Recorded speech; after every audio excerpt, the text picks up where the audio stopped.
Hello.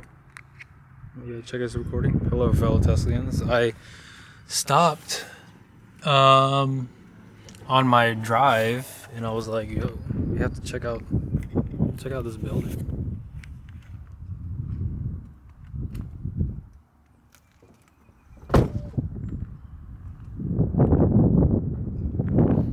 There's no trespassing sign. This is all, respect their sign. But look at this. It's crazy cool.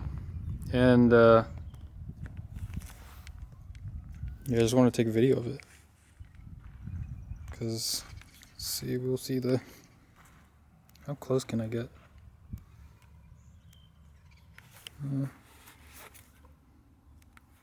Let's go 75. What's the focusing distance? Oh, okay. So it's about maybe 8-9 inches.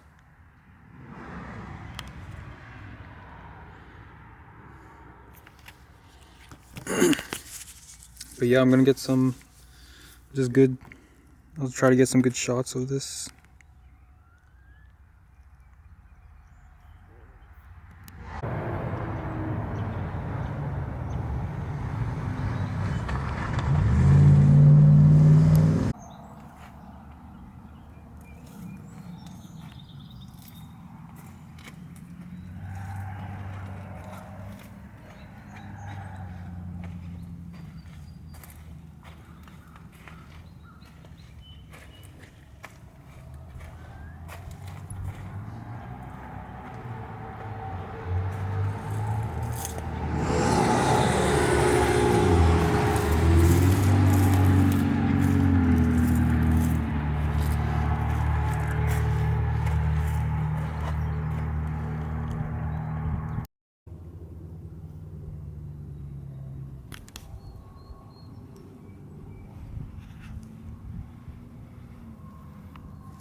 Wow, I took a bunch of photos. I did not take out the tripod because I was like it's a little too cumbersome right now. Maybe I should have bought a second tripod, like the exact same one, so I can use it again.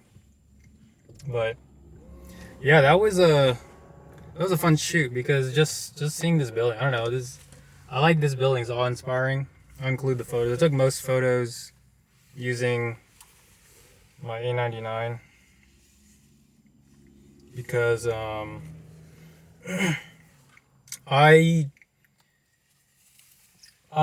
mean, I took one photo or two with the A93, but I don't know, I prefer that as a video camera. I think I left my flash at home, but yeah, I would have used the flash as well, but it is what it is. But it's a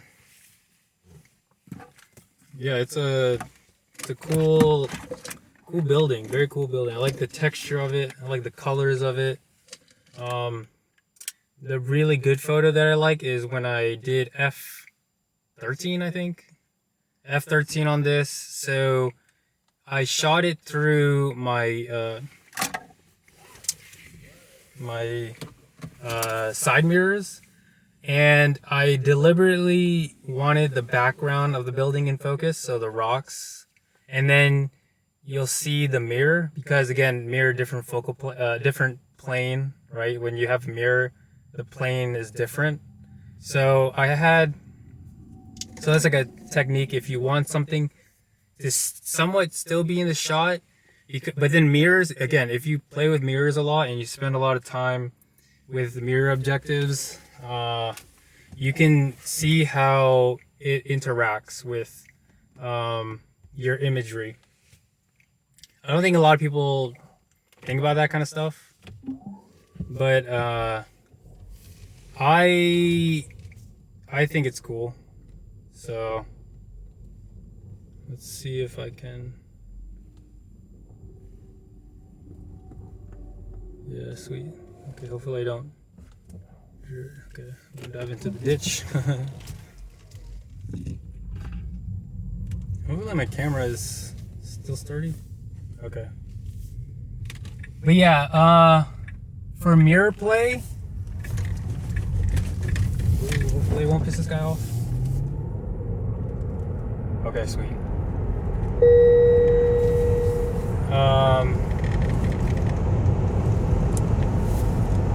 But yeah, when you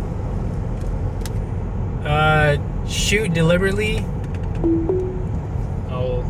when you shoot deliberately into the, ooh, now the camera is kind of tilted a bit. I just noticed. But yeah, when you shoot deliberately, it's like doing gymnastics right now to hold up the image. But yeah, when you shoot deliberately into the mirror objective, it will balance itself out. What does that mean? It's about how do I explain it? Like, because the plane of existence is different, right? So it changes its plane of existence. So the camera can only see, it is not like our eyes where it's like, oh, it's always maximum, it's always like the maximum aperture or the biggest aperture number, right? So the cameras usually are f/22 or f/36 or 48 or whatever, but our eyes is an optical thing, because this is nature. Like, there's an end to it, in the sense, like, there's a definite, like, it's hard to explain, because I guess you have to study a lot about it. But essentially, you want to keep stuff in focus, but you don't want to have something in focus. Use a mirror. Of course, you got to use a clean mirror. So clean up the glass. Glass also works, right? Because again, like, if you really think about it, lenses are just mirrors, and glass, like, what is a mirror? It's a one-sided glass with enough reflection. In the old days, you know, they use like iron, and that's why you get the green tint. Iron and silver. There's other metals as well, like lead, but we don't use that anymore. But again, because also lead rusts, so that's when you can see a rusty mirror, right? But the idea behind it is that you're using the reflection. So you can also do it with water as well, right? That's how you get. That's why when you take like these mirror images, you can.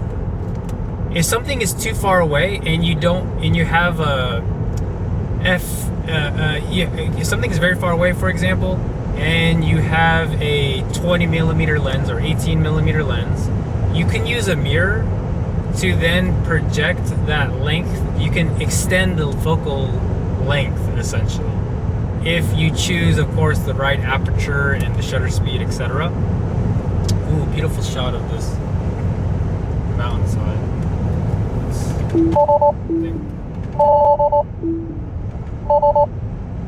Oh my, what? Why is this being a pain? Yeah, look at that. Look at this.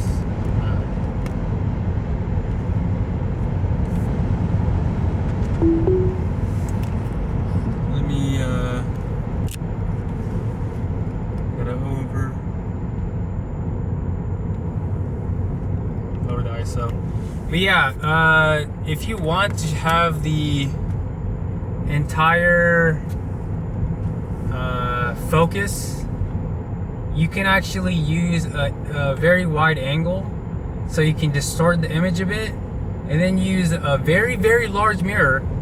Now, do most people have access to an extremely large mirror? I doubt it, right? Like, I don't even have a mirror in my house, right?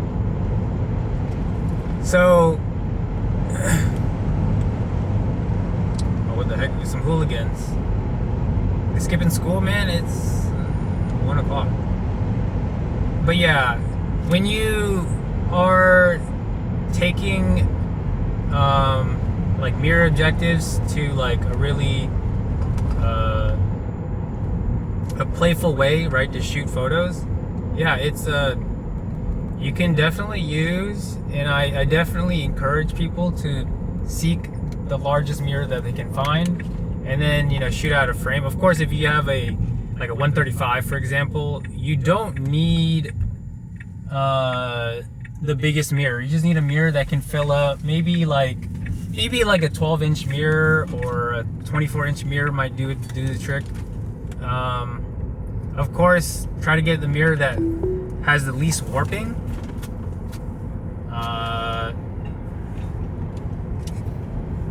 Yeah, that's beautiful sights. Very, very clear, the mountain.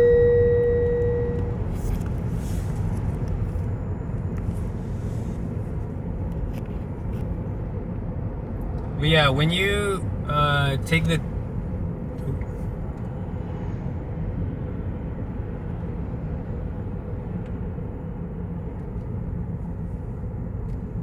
what the hell is this guy?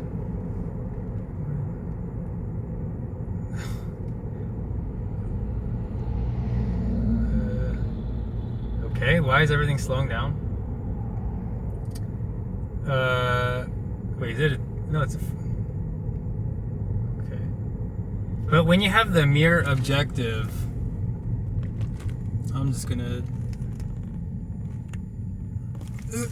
bring it back to me.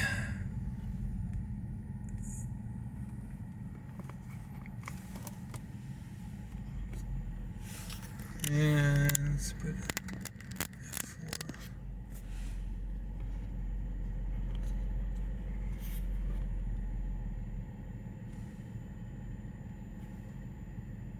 This should be good.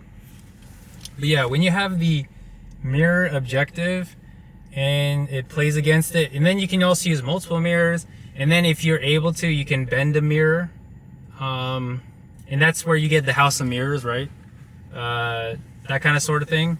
And then it can warp, and then it can again change the focus objective, right? So some things will be in focus and some things won't be in focus.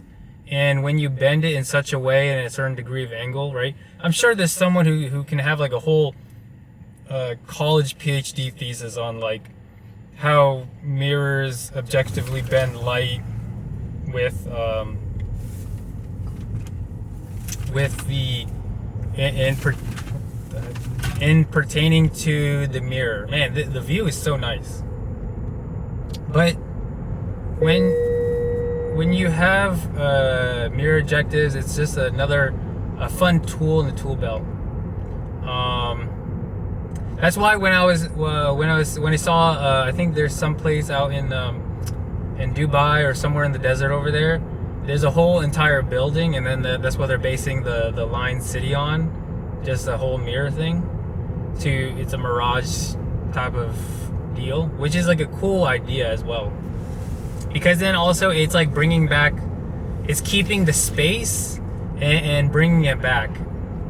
And then it also I think the main thing is that it will stop the heat, right? I think instead of absorbing the heat, they're talking about reflecting the heat, and that will dramatically decrease the amount of temperature control. And then ensue, of course, you're in a desert, and you got lots of fuel over there, a lot of oil. So I don't think like AC systems and stuff like that. But again, it's you're conserving water, which of course is the lifeblood of all living things. So when you can see how cool mirrors are. I think most people just see mirrors and they just take a selfie in it or whatever. That's why I always like taking selfies in bathrooms at the park, because I don't know, it's kind of cool to see how they set up their bathroom, and then mirrors and just like how their bathroom is functionally created. See, like the McDonald's, that McDonald's is the modern rendition of that building that I shot. So it's nice squared bricks, It wasn't like bricks it's not boulders and rocks that they just found. Because I'm assuming whoever made that building, they just got a bunch of stones and then they put it there. So,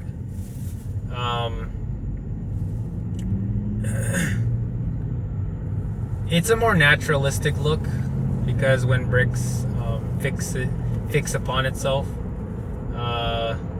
Because when you see boulders on the side, they kind of all fit together nicely, and in that sort of sense, it kind of is cohesive. Second video. Yeah, 45 is the fastest. But yeah, I think that's the end of it. I think I'll make an entire video on that, because I think just the mirror objectives is a good subject to play at.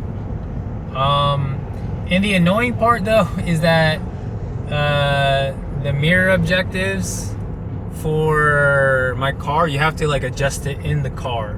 So that's like the only negative I would say about Teslas, is that everything is like affixed electronically, which is good, but I guess as someone who's trying to take photos and stuff, it gets a little bit of a nuisance. But what can you say? I mean, but as a fellow Teslan, you just got to work around it. And then of course you can, if you do it correctly, you can even have the little writing that says objects in mirror are closer than they appear. So that, in a sense, the mirror is a magnifying image. So the plane of existence goes a little bit farther, right? So it extends your focal length just ever so slightly, right? And I took that in the 125, but then again, like I said,